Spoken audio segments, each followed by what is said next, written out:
then gasped. Robin and Alan stopped to listen. She looked up at him, her eyes wide.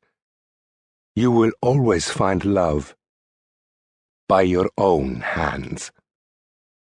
Robin and Alan burst out laughing and continued on. Will hurried after them. His face was still bright pink when he caught up. The three men reached the edge of the forest and entered the enormous camp of King Richard Coeur de Lion's army. Beyond the army loomed the French castle to which they had been laying siege for the past 7 days. The banners of the French lord still flew above the battlements, but the stone walls of the fortress were blackened and her gates scarred, though still intact. As the three men wound through the army camp, Robin began to distribute some of their kill from the morning's hunt. He gave a quail to one man who'd shared a meal with him a few nights before, and offered a rabbit to a Fletcher, receiving a stack of arrows in return. Some of the meat he gave for no apparent reason, sharing a good word and a laugh with the surprised recipient.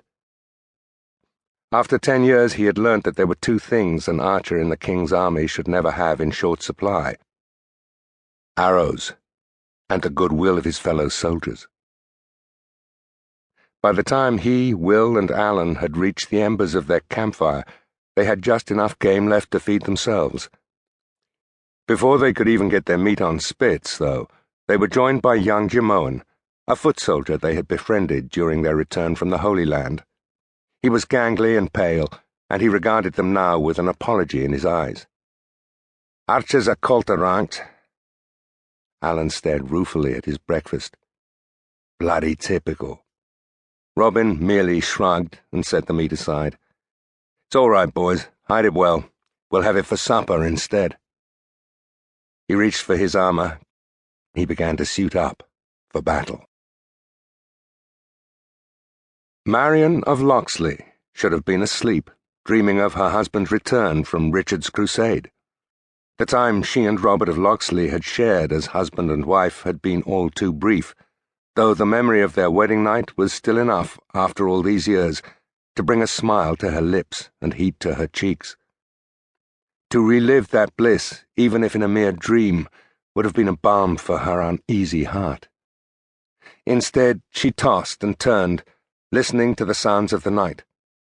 The sweet tones of a nightjar, the resonant hoot of a nearby owl, the howl of a wolf, the soft rustle of countless leaves as a gentle wind stirred the boughs of Sherwood Forest, beyond the walls of Pepper Harrow, the Locksley home.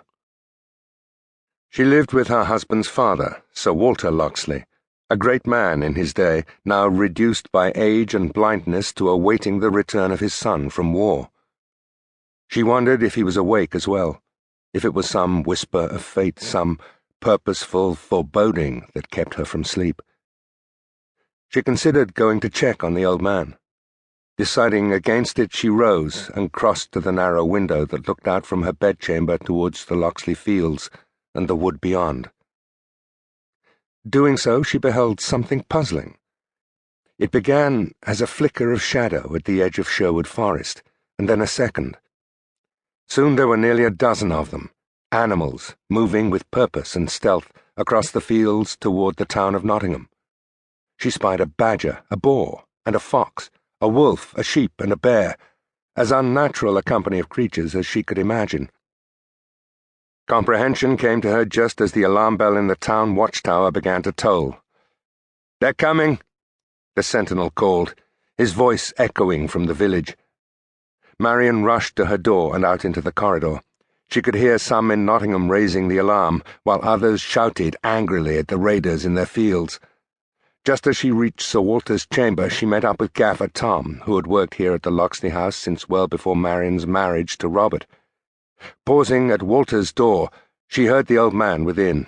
He was mumbling to himself and moving about. Marion pushed the door open.